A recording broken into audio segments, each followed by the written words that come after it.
Hello, everybody. Once again, I'm Lee McCrafton Jr., aka Zorval Less Than Guru. Right here, we have Mars Video Cat. You kind of see his ears peeking out.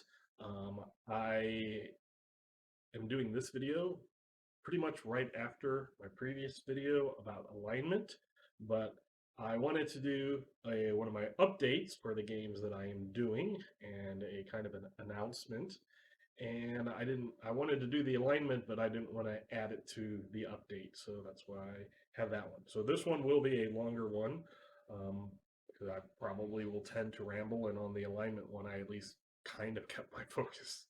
So having said that, what is going on? What are the updates to the games? So in Torg, we actually got back into Relics of Power Redux, and we are in Act 7, and we got about halfway through the act, which is very interesting. I am extremely interested in how the party will pull off this last part of the last act. It is a showstopper, an eye opener, a jaw dropper. At least has the potential to be. And it's been really fun as somebody who both has game mastered it with my home group and has written part of the act slash proofread and kind of well, I don't want to necessarily say critiqued, but proofread and made sure things were there, and if things kind of seemed off, gave suggestions, certain things like that. We all worked very well together, all the people that did all the acts within Relics of Power. But there are things that just because it's been a little while and I've moved on and done things that when I'm going through it and something happens, I've completely forgotten. And then there was a time I want to say in Act 5 where yeah, I was like, "Oh yeah, that's what the thing was."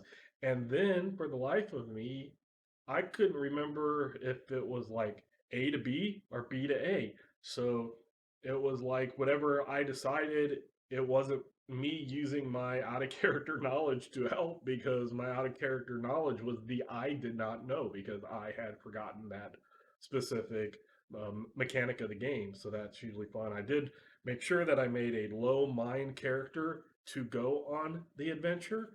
Um, and that was a point so that I could, within the game, not necessarily be the person who came up with ideas. If I used the idea card, that's one thing, because that's a game mechanic for that.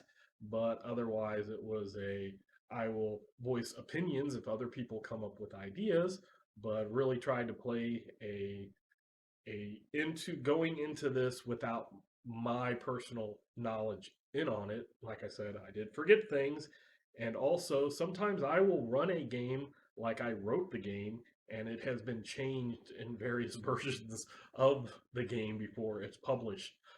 That has led to much pain in my Torg experience where I will have read a version or multiple versions of a source book, and then there's the time where the preview edition gets passed around, and then there's people read through it and they get feedback, and then some rules are changed, and then the finished final release comes out, and they've changed the rule, and I haven't realized that. And certain things like that will happen. So that's another thing that's in my mind 100 different rules variations, which might be difficult to understand if you're just a player or just a game master. But I'm sure any designers out there will agree. I've heard other people talking about Earthdawn, like, oh yeah, and you're like a player or a game master is like, how could you forget? And it's like, well, you don't know how many variations of that rule is in my head. So that's one of the things that kind of keeps me honest and not as well as my personal ethics in role playing is that helps keep me honest because I legitimately forget things or I'm thinking of a different version or each game master is going to put their own little twist on things that I've noticed in this last act. Certain things I'm not sure if I changed or the game master changed, but every change is good. It means that you can game master it and play it, and you can be surprised and amused and happy with both. And it's not like you just, oh, I know everything that's going to happen because every group's also different. So that's what's happening with Torg. So pretty happy with that. We're getting ready to wrap up. I'm very excited to see how that goes. The second thing, Earthdawn. I still am really enjoying Earthdawn, and I will say, I guess I will go ahead and say, right at this moment in my life in role playing, Earthdawn is my favorite system that I have not written for.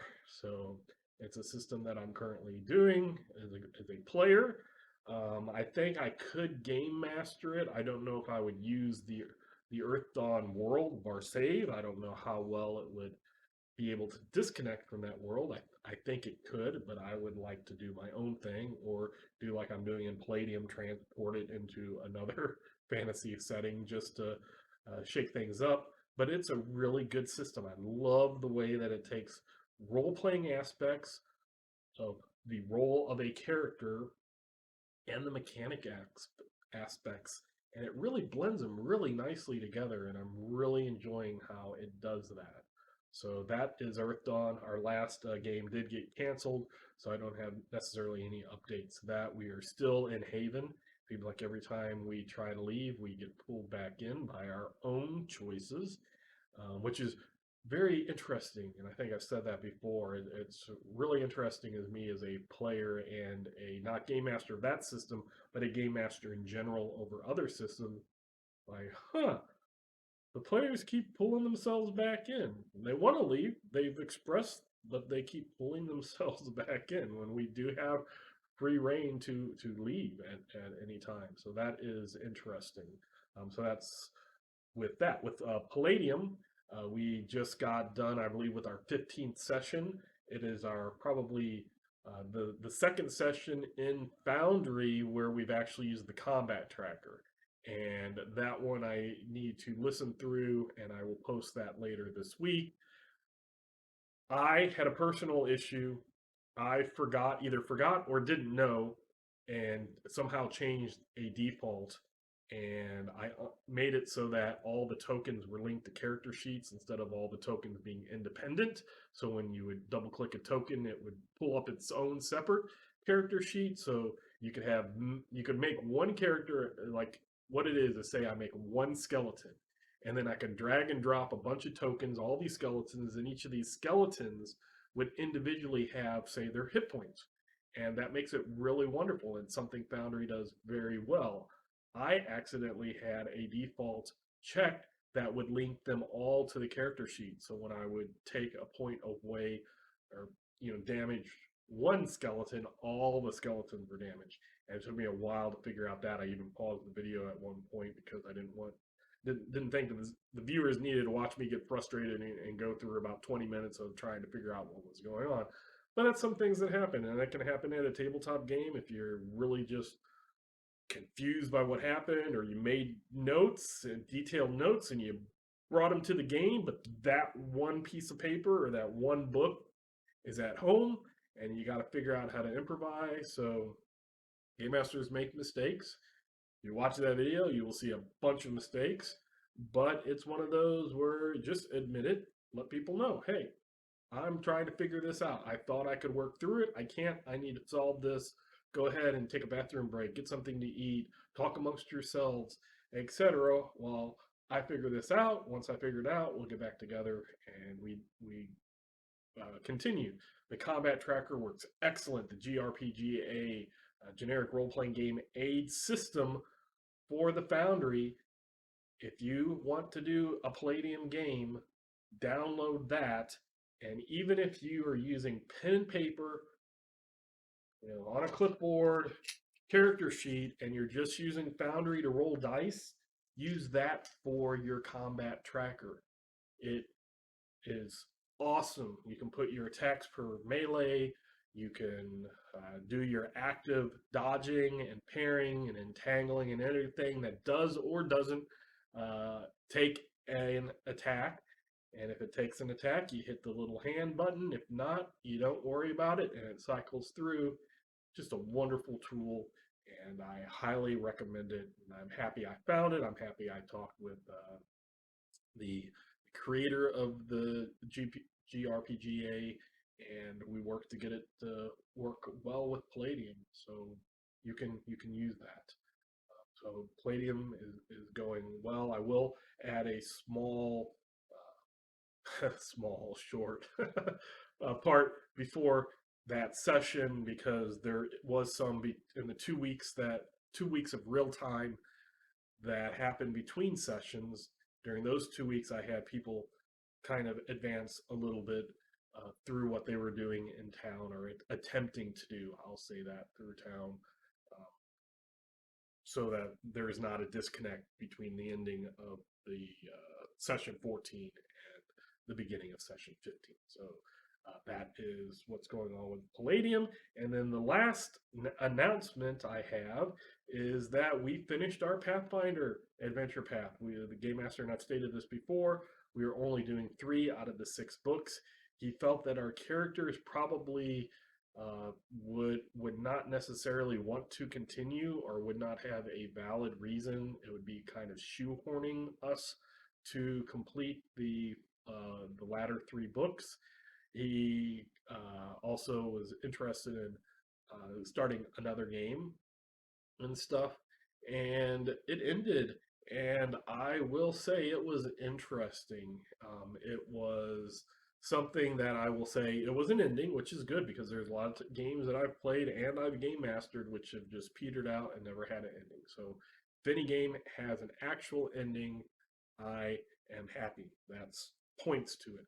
I have stated that I like the adventure paths for the most parts, and this was one that, even though there were some times I, as a player, my character didn't really necessarily like, there were other parts of it that were really fun. And when we got to the end, it was like our whole goal. The goal from the very beginning, we got to that goal. And it wasn't just me, it was me and one of the other players. Everybody else jumps on the goal. Boom, I'm going to do it. I'm going to do it. And our characters kind of stood back, and everybody's like, why aren't you, getting your goal? And I was like, it's been it's what this whole 3 books of adventure path have been, us obtaining this goal. And now that it is in within reach, I don't know if my character, I don't know if my character wants it at this point. Basically, it was a since that time, my character has developed so much, and I don't know if obtaining this goal, which I'll go ahead and state it. You have amnesia. I've stated that. With Strange Aeons, you start off with amnesia, and your goal is to get your memory back. And at that point, we had gone through 3 books, and during it, we had bits and pieces that we learned that our characters were not nice people, and people started getting their memory backs and things like that. And my character and another player's character were standing at the edge and going, we might have been really, really, really bad people, and I don't know if I want all those memories back. And I kind of like who I am now. Is that going to affect me? And that was really, really good. Both of us did end up doing it and getting our memory back. But I will hand it to this. You've known, if you watched my videos and such, I am not a Pathfinder fan. Mechanically, the rules, I don't really haven't have never connected with D&D 3X or Pathfinder. It's just something, but I like the adventure paths. And to get me to the end and get me to a goal that my character was very bent on, this person took our memories, got to give our memories back, and then get to the point and made me think as a player, and have me think about my character's thinking as a character. That is awesome. That is something that is not common, in my opinion, in my experience, where you get to the end of your goal and you have doubts on whether or not that should be it. And I think that was a very, very good ending. It was an appropriate ending. I won't necessarily say in character is a completely satisfying ending. Satisfying out of character, me as Lehman loved it. My character, though, the getting the memory was the one thing, and punishing the person who took the memory was the other thing, and we didn't get to any of that. But it was a satisfying ending to an adventure path. So I do have to say kudos to Paizo for the Strange Aeons adventure path. I had a lot of fun. Book one I thought was absolutely awesome. Book two had good and bad parts. Three didn't connect me as much, but that ending, at least in my opinion, was awesome. And then my announcement is we are starting a D&D 5th edition game. I have the D&D 5th edition. I actually probably have it right here. I have the player's handbook. I've had it for, sorry about that, all my books decided to slide off the couch, but I've had this for a few years. Um, I've read through it once. I've never played D&D 5th edition, but I am looking forward to see is this something that I like or dislike. So that will be interesting. We are playing. You're using. I probably don't have it over here, but we're using the the Odyssey of Theros or something. What's it called? Mystic Odysseys of Theros, which is kind of a Greek based ancient Greek Bronze Age, I guess, classical age uh, based mythology world. We are actually going to use that and say that we are in a mythical Greece, a not necessarily historical, but a mythical Bronze Age Greece, but add some later classical Greek things to it, possibly some Roman things to it, and stuff like that. And I will be, even though I will be a player, I will be recording those and I will be posting those to this channel.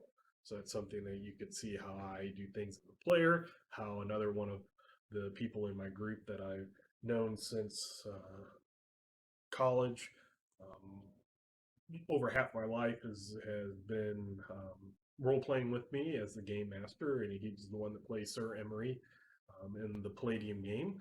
And we'll have most of the same people, but a couple of people can't make that weekend, and we have a couple more that come in on the alternate weekends. So some of us will be the same, some of us will be different. The next this coming Sunday will be a world building, which we will be determining a lot of things as small as what races are we allowing and things like that. So it's going to be a really interesting world building situation type thing. But those will be recorded and I will post those here, and then I will be able to do a do I like fifth edition or not. So that will be something that I am looking forward to. And having said that, that is kind of my updates for what has been going on for the last couple of weeks. And I will continue doing these updates. I'll have two campaigns that will be posted on this channel. I'll keep doing my Palladium, and then we'll have the D&D 5th edition. And we'll see how things go. And I'll add my thoughts like for my, alignment and other things that have shown up. So having said that, once again, I am Lee McCrafton Jr., aka Zorval Chan List Guru, and until next time, I'll catch you later.